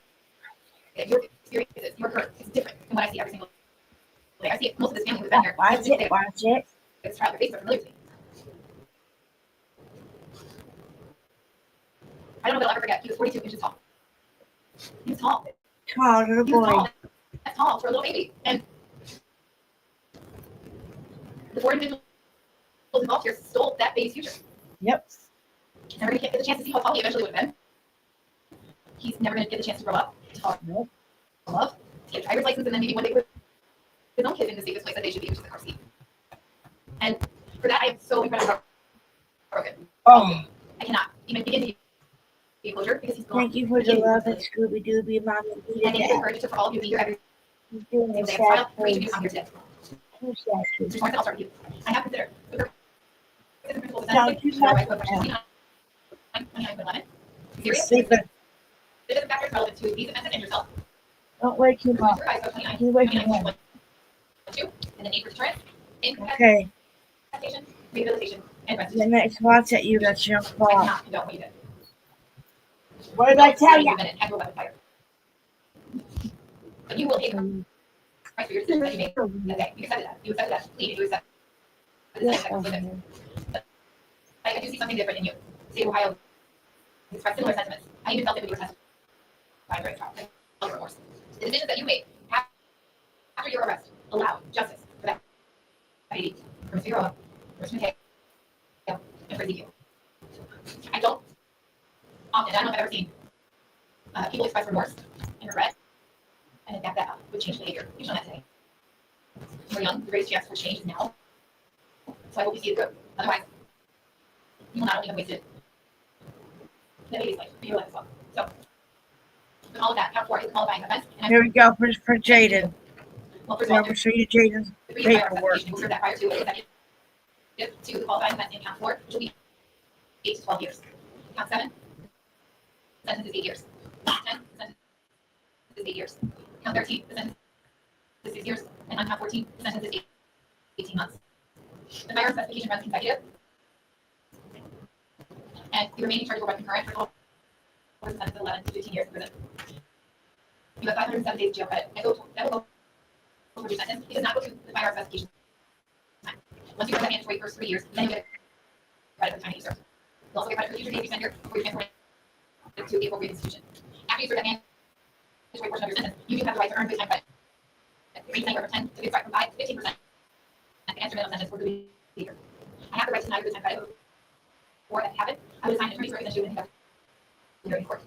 You will be released when you finish your minimum term, unless the Ohio Department of Rehabilitation and Corrections determines that you must remain in prison for that. This decision is made by the Ohio Department of Rehabilitation and Corrections. You are not released when your minimum term ends. You will serve an additional specified period of time indicated in a new release date. You will be released on that date unless you are again denied release for bad conduct. Others released until you are released or until you finish your maximum term. This will be difficult. You have to every single day remember why you decided to change behavior. Otherwise, you will write back on the relationship before you were arrested. And these will help compare that that's not what happens to you. When you're finished serving your sentence, the state of Ohio Parole Authority will have a mandatory period of supervision, called post-release control, for a minimum of 2 years, up to a maximum of 5 years. If you fail to comply with the terms of any post-release control supervision, the adult parole authority can modify or extend your supervision and make it more restrictive. If they incarcerate you for up to half of the sentence that was imposed here today, you charge with a new offense, all the states, another felony where you would face additional prison time. And if you commit a new crime while on post-release control, you could face the maximum penalties under the law for that new crime committed. Finally, your agent may find the court cause that are associated with the case. So, sorry.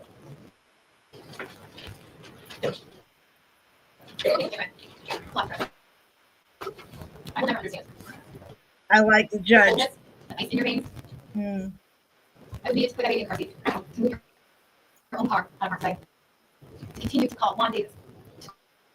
Call Juan Davis first after the gunshots stopped firing. And only then call 911. I will never understand that as a human being. Bitch. I acknowledge that you have no prior criminal history, but without your actions, at least to be alive, that I can never disregard. Count 4 is a qualifying offense. I'm sentencing you to 3 years in prison on the firearms investigation time, which will be served prior to and consecutive to the qualifying offense of on which is 10 to 15 years in prison. Count 7, 10, and 13, the sentence is 7 years in prison. Count 19, the sentence is 3 years in prison. Further, I am finding that consecutive sentences are warranted for the case, and I'm ordering Ms. Treadway to serve the sentences on counts 4 and 7. Those relate to Ms. Figueroa, Mr. Diaz. No, Mr. Diaz. After reviewing the record and evidence, I find that consecutive sentences are necessary to Ms. Treadway to protect the public from future crime. They are not proportionate to the conduct of major by Ms. Treadway, and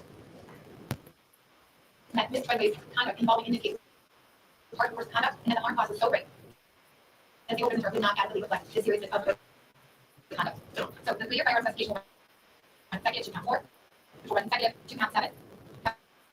Counts 10, 13, and 19 will run concurrent with each other into the remaining charges for a total prison sentence of 20 to 25 years.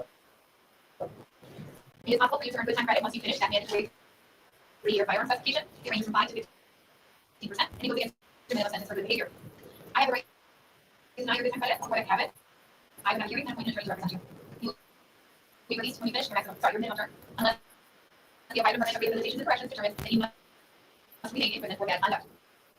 The decision is made by the Ohio Department of Rehabilitation and Corrections. You are not released when your minimum term ends. You realize it being You serve an taken. additional specified Yeah. time to get a new release date. You will be released on that date unless you are Again, denied police work. There is Spitfire, and nobody talked about the one person I seen was Grizzly. She was covering, I do believe the one. Go on. I do believe she was covering the one out of Michigan, I think. Like once you finish the mandatory 3-year firearm investigation, you are finished with your visitor. State of Ohio Health Rule Authority will have a mandatory period of supervision. Minimum of 2 years, up to a maximum of 5 years. If you fail to comply with the terms of any post-release control supervision, the Health Rule Authority can modify or extend your supervision and make it more restrictive. They can incarcerate you for up to half of the sentence I'm imposed today.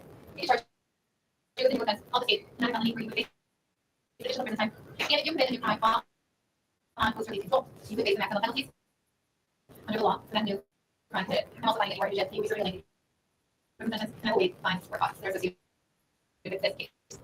Thank you for having your client, Mr. Mr. Allen. Thank you for having your client. Thank you, Mr. McDonald. Thank you for having your client. Thank you, Gary.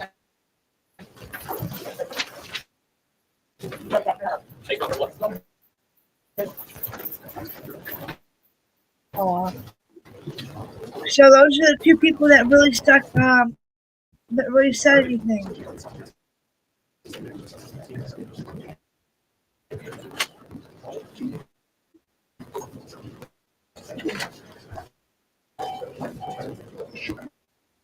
She's all upset because she got you 25 years, but you deserved it.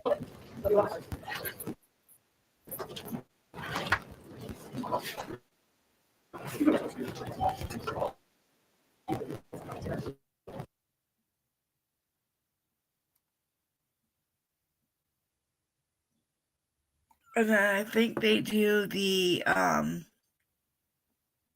two people that were involved, and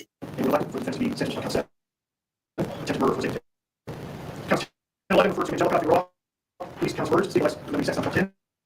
Attempted murder of Angelica Figueroa. And finally counts 12 and 13 murders, state arrest for 11 sex on 12. Attempted murder of Ezekiel Diaz. The counts of having one disability do not urge.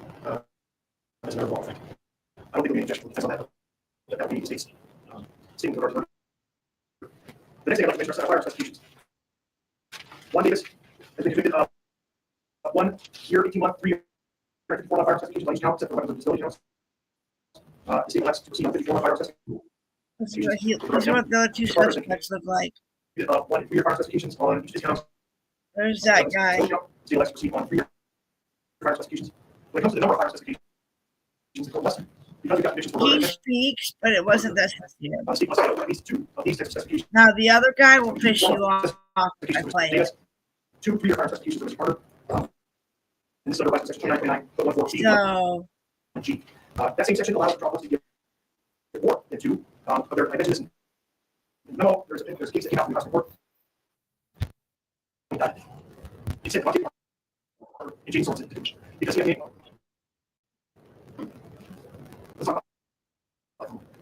The community does not expect every person charged with a felony like this to sit in jail and wait for their case to a trial. The community wants people to be out of bond so long as it is safe. Mr. Davis was on court by police and GPS exclusions. 2 items which were meant to keep the community safe. He figured out his way around. yes, he did. And that was to have 2 people doing his dirty work for him. And that's what makes Monty Parker. Monty Parker, Your Honor, is probably one of the most dangerous people you will ever have walking before. Why do I say that? I sat here listening to Your Honor give the sentence of the last 2 defendants. And when the court, in the room, said this many times, to talk about police control. Police control is meant to help offenders reintegrate and to keep the community safe. Mr. Parker was on police control when he did this. Clearly, those things meant nothing to him. No. So think about it for a moment. Two different things that are set up to make the community safe and to have people in society both fail that thing. One Davis found his way around, working by police and GPS. And Mr. Parker didn't care at all that he was on police control after having served his term for violent offenses already. That's what makes Monty Parker so dangerous. Yep. That combined with the fact that he was going to take a gun, hand it to him, and shoot at whatever one Davis wanted to. No remorse. Look at him. They're just, I mean, internet. He didn't know anything. Yet without hesitation, you heard those 13 shots in his phone. 13 shots? He pointed a gun at his car and shoots to kill. He didn't know who he was killing. It didn't matter to him. That makes him as dangerous as they are. I mention all of this. Because both have repeat violent offense investigations in this case. Both have shown through their actions that they needed every day to be added on to his purpose. Can you believe that, you One of guys? those was most evident. The warrior gun in the car and not care who's inside. And fire 13 times, 5 of which we know in the back of you. No one cares. That's the worst form of defense. To do it while out on a violent defense. To do it while on post police control for violent defense means the community is not safe. No. With either of them on the street. Ever. Mr. Davis gave a statement to the police. In that statement, he talked a little bit about being a father himself and his affection for Louisiana. Do you remember Louisiana? He knew. He knew who did this. He sat there and pretended as though he had nothing to do with it. He lied and said this was about buying drugs from Louisiana. He said they got their sacks and I got mine. All of it was a lie. Because at the end of the day, Mr. Davis is a coward. You don't have two people do this and pretend you had nothing to do with it. Pretend it was something totally different. That shows you that person will do this. Stable, I was asking for the defense judge. She said it's the absolute maximum for her police stance. That's expression sentence is life for the first chance for 15 years. We're at 4 months to be added for his firearms specification. Mr. Davis, 3 years to be added for his work specification. And 10 years for the repeat violent offense specifications. We are not safe. Nope. With them on the streets. With regard to the attempted murder. Sure wasn't safe with them fuckers on the street. The same Danielle, the girl who was the target here. Again, without knowing it. That is.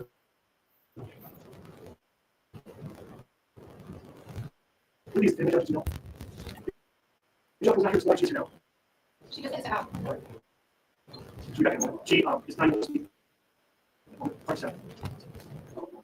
Angelica?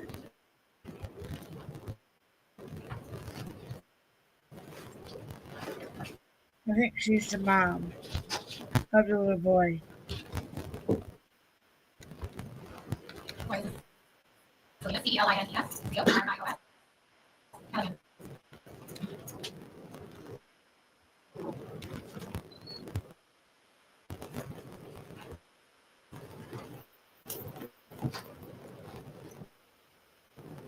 Steve, that says that he leaves him. You should hear it. You don't have to see this. It's good. But he's here. Make your best choices. Make your best decisions. I'm sorry. That's not how to do it. I guess he's here. Should be protected. When he's on his right, we'll have bus to school. Oh. He has to go by himself. His mother had to put him. Harms because he was running. He had attachment to the bus. That's a handcuff. He was here for himself. He doesn't want to let these people have vehicles go and transport someone. He doesn't want to get them next day. Myself. So I'm going to give him those things from I got your copy. Get two. So I figured, yeah, just connect them to the day.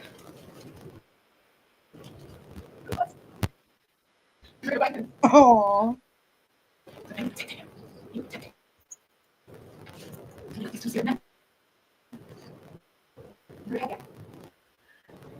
These decisions. Just take him away. He's got children. He's supposed to be out. So you can make sure that happens. And he tries to figure out to show him how to work it. It's whatever it is, he's supposed to be protected. He failed. He doesn't need to touch it stuff. So the biggest series you are, just be the biggest series.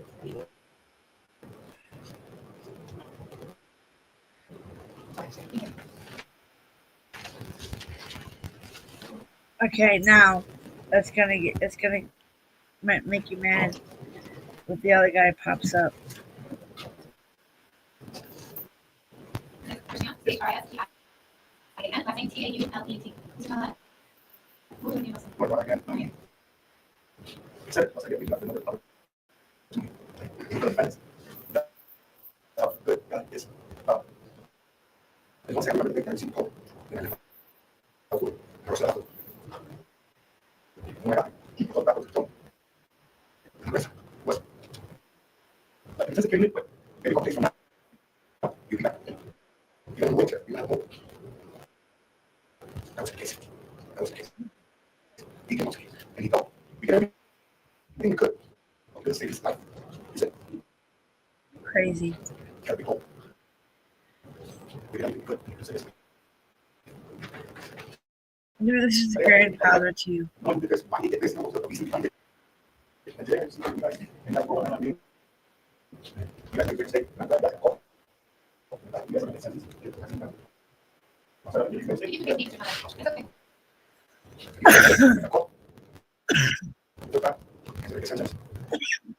And we said yourself up, so you guys do what I'm saying. If you ever contact me, it's okay. You guys come out, well, no, nothing. You guys have to do nothing, you guys sit.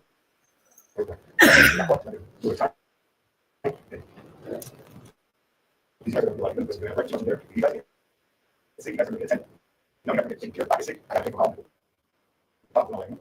So now I also contribute to the taking care of this. To promote that too. Like my grandson. Aww. You know, I don't know, it's 6 y'all.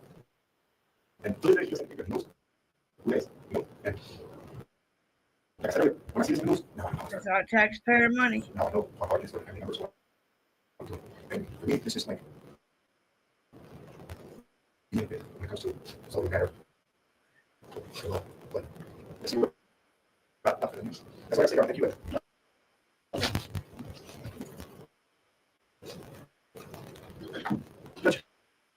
Just more comments on. Ninja skill Luis Diaz. They tried to learn from that part. And for that, we're asking for consecutive sentences. I found this to know that Steve's looking for since 49 life for each of these events.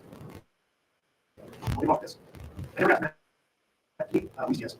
We heard during the testimony that school he attended dedicated one mention. And I think that's good. Because every picture I've seen, every picture I've seen, he's just my little kid who looks like he'd be different. He took that. Okay, let's go. And now, create not just one basis, you want to go to the side or something right now. Are we essentially we have to like would be more significant to achieve purposes of other sense here? So, account for specifications, influence specification, as well as about specification. I would ask for findings and things in terms of finding costs. As a small matter, I would ask what vision the examples we use, having contact with our asset from these vehicles, or not to get these parts. And I'm not facing that I'd like to work and you know, we can all share the families going to go. I hope I agree with one of the things I'm just saying that my time was here. And he's here next to me. I hope I can do something that last week. Let's see it so long. His legacy, I hope those through kids his. I have still asking you to say it versus a taste hearing. Wait, what?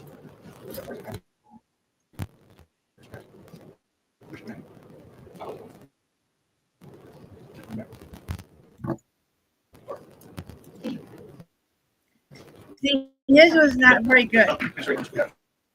That's why I don't like these two. That's why they get the max. Bullshit. This guy really made me mad. Thank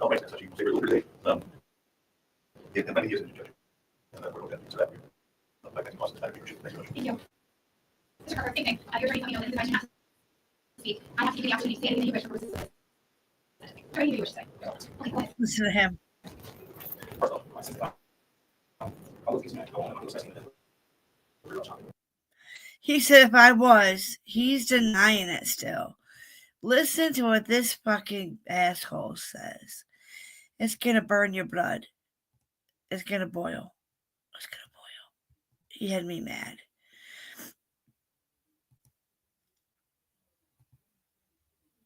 So the fact I'm So, Ugh. see what I was looking at. So, I was. I was looking at. Sorry. thank you. Sorry, what brought you back? Listen, okay? Judge, kind of straight from Mr. After started as it relates to the baiting case. So I just suggest to the court that is, but I understand that, but I think the court, as you know, you have plenty of other options here besides adding additional specs. That's where the court is signaling to us that 6 is enough. Having said that, Your Honor, I know that the same thing is true for my client. He would like to exercise some appellate rights, and as such, he will stay very little here today. And finally, he is an indigent judge. And we're going to consider that and my plans and costs in this matter. We appreciate it. Thanks very much. Thank you. Mr. Parker, same thing. Your attorney let me know that he advised you not to speak. I have to give you the opportunity to say anything that you wish for purposes of the sentencing. Is there anything that you wish to say? Yes, I'll answer. Okay, go ahead. First of all, since the time I was guilty, I won't let my guilt, especially in the death of a 3-year-old child. I got children of my own. I got 3 daughters and a son, a 1-year-old son. So I want to say my cousins to seal. And if people feel like this is justice, if I'm guilty based on what we're saying, everybody's at the trial. So you see what I was looking, so I wasn't like to say my condolences. See what? And I probably keep all my prayers, and I ask that I keep my hand up about that. And she, power of the spirit. I want to say that. Amen. That's what I say. Thank you, Mr. Parker. You can have a seat. He reminds me of fucking Daryl Brooks. That's what he reminds me of. I have considered all of the information that's been presented here today. Okay. I reviewed When she's done, we'll be done with this, and I'm going to show you purposes his and principles of sentencing. Jaden's Pursuant to revised code 29, record. 11. The serious and recidivism factors relevant to these individuals. In this case, pursuant to revised code 29, 29.12, and the need for deterrence, incapacitation, rehabilitation, and restitution. But most importantly, I sat this trial. It was 10 days of testimony, 10 days of evidence. So the facts, I'm more than fluent with how we got here today. And this is a separate sentencing hearing. We had a different sentencing hearing this morning, so we have 2 recorded minutes. But I said something that I think is important to say again. The actions here today just stolen a life of a baby. Yes. And it will never leave my mind that that little boy, I will probably picture him in my head for the rest of my life. He's 42 inches tall. And I do not know why he sticks with me so much, but it's haunting because he's so tall. We never going to find out how tall this little boy was going to be. Because his life was stolen from him. Yep. He's never going to grow up. We're never going to see how tall he's going to be. He's never going to get a driver's license. Never going to fall in love. Never have the opportunity to have his own kids. And that is heartbreaking. I think it's important that I say it twice. Because it is a separate hearing. Now, I disagree with what we talk about other problems in our society, but I need to point out that I'm well aware of today's society. I know this. He's the reason that this case is on my docket because I'm a mental health court. That's why I have this case. And immediately upon getting his first case, I put supportive services in place. He has had supportive services of mental health docket in the past. The court has attempted to address all the issues that we were talking about, and they just did not work. You want to put supervisor with an honor when this happened. So I agree with you. I'm willing to take chances to do this. Okay. For both individuals, I agree with the mergers that were placed on record by the Ohio. And further, I am going to sentence only on 2 of the firearms applications. I'm required to sentence on at least 2 of those to be consecutively. I will not sentence any further on the firearms applications. For Mr. Davis, the firearms applications, you have 54 months, 3 years, 18 months, and 1 year. They all merge to the 54-month firearms application. I'm sentencing you to that 54-month firearms application in count 3 and count 10. And those run consecutively. They are required by law to run consecutively. So that's 9 years of mandatory firearms application time. Damn, she good with The entire math. investigation time we served prior to and consecutive to the underlying sentence for count 3, which is life with the possibility of parole after 15 years. Further, I've been judged. I'm in my 11th year. They never once opposed repeat violent offender specification time. If ever a case deserved that time, it is this case. I am finding that the offense here, count 3, is the offense of murder. I have imposed the longest prison term for the offense. I'm finding that prison terms under subsection B, 2A, subsection 3 are inadequate to punish and protect the public from future crime under ISO 29.12.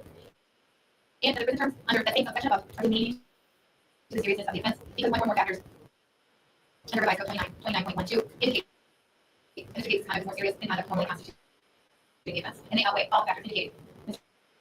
Davis' conduct is less serious than conduct normally constituting the offense. I'm adding 10 years to the sentence on count 3. Count 10 is a qualifying offense. If I already imposed a 54-month firearms investigation time for that charge, that will be served prior to and consecutive to the indefinite sentence of 10 to 15 years in prison. The sentence for count 7. We're almost done, y'all. Sorry, I know I kept you guys here for a long one.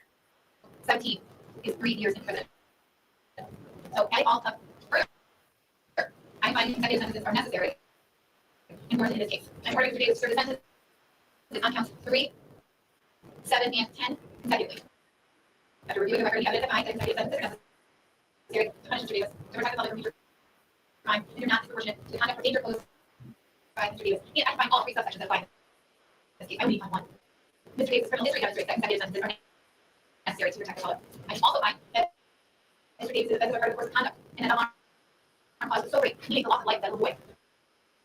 And the state determined not adequately reflect on the seriousness of the conduct. And lastly, Mr. Davis is not supposed to provide release under the supervision of the probation department in this offense act. Counts 12 and 17 were concurrent. I all that the sentence for Mr. Davis is life with the possibility of parole after 49 years. Please be quiet. I apologize. Mr. Parker, you have firearms specifications 3 years and 1, same verge. 49. And I only went to see one of the 3 firearms specifications. You guys are going away. Okay, let me go back to my StreamYard.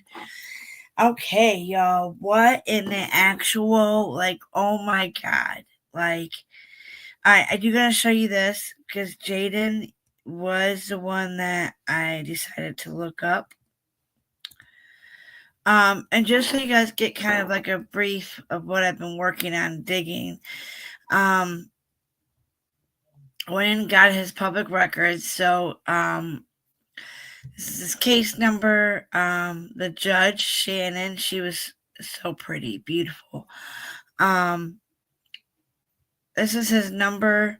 This is Jaden, and these are all his charges. Murder, just kind of like gives you a visual. We heard all of it, but it just kind of helps, I think. Pre-trial was, yep. So these are all the dates. He was on $100,000 cash bond. This is on Cleveland's Cuyahoga County Clerks. So this is the state of Ohio versus Jaden. Now Jaden was the one that came forward. He was 16 when he went with the guys. I'm not sure. He didn't pull the trigger. He was probably just the driver, sent to kill the mom, a woman, Catherine. Catherine was a very bad person. I didn't take the time to look her up, but his date of birth was 2007.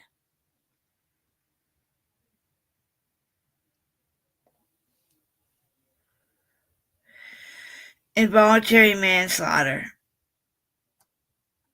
attempted murder, felony assault, attempted murder, attempted murdered, felony assault. I mean, they could have took out a whole family, you know. So that's Jaden. I didn't look up anybody else, but I think the reason why I picked him was because he was the only one that showed remorse.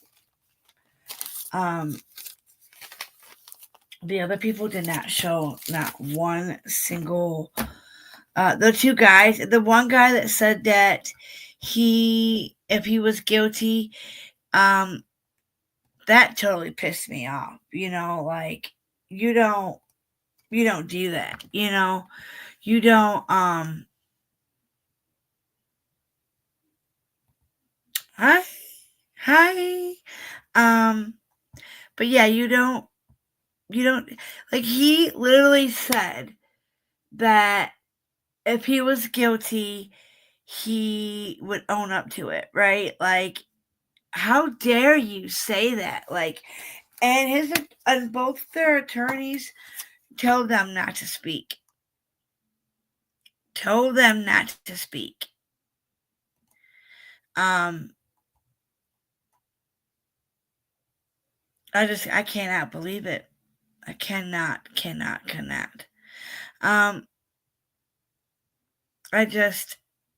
I'm baffled the fact that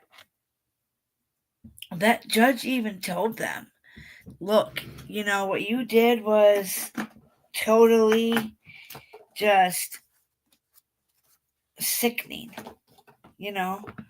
and she even said that guy was out already on, monitoring, doing all that stuff, and it didn't help.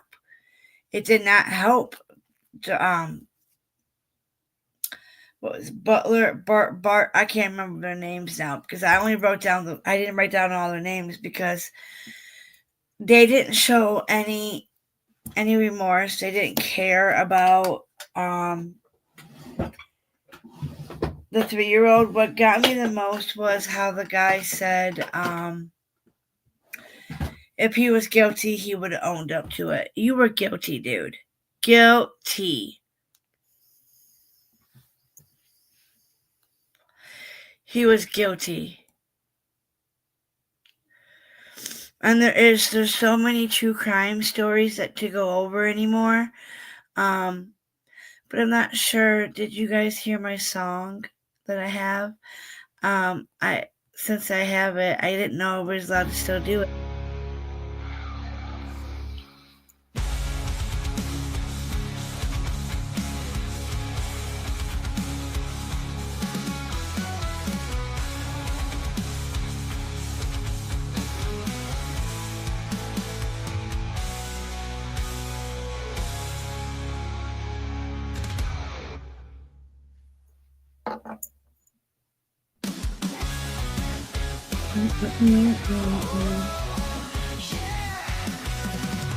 Late at night, stories call, shadows whisper down the hall, footsteps echo in the dark, another case, another spark, digging deep, the secrets hide, truth they bury, it survives, piece by piece we break the lies, light up and alive, we're seeking truth, no stone unturned, every clue, every word, justice waits in hidden rooms, we won't stop, Yeah. we're seeking truth.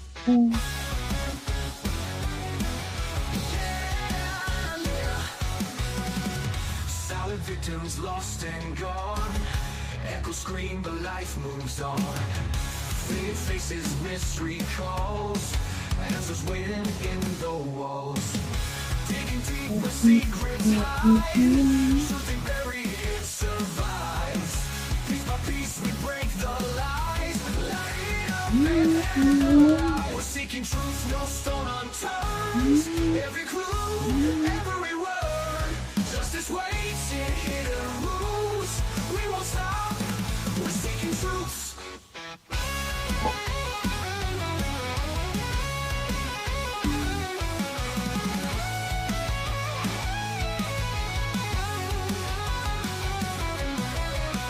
Through the static, through the fear, we'll uncover what's unclear.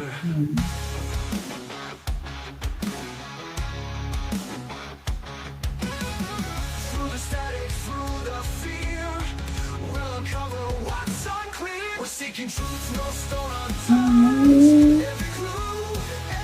Justice waits in hidden rooms. We won't stop.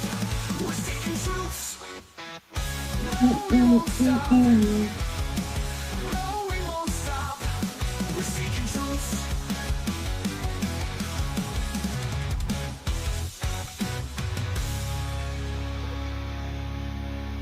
Yay! We out. We out. We out. We out. You guys enjoy your night. I love you all. Have a great night. We out this on the next one.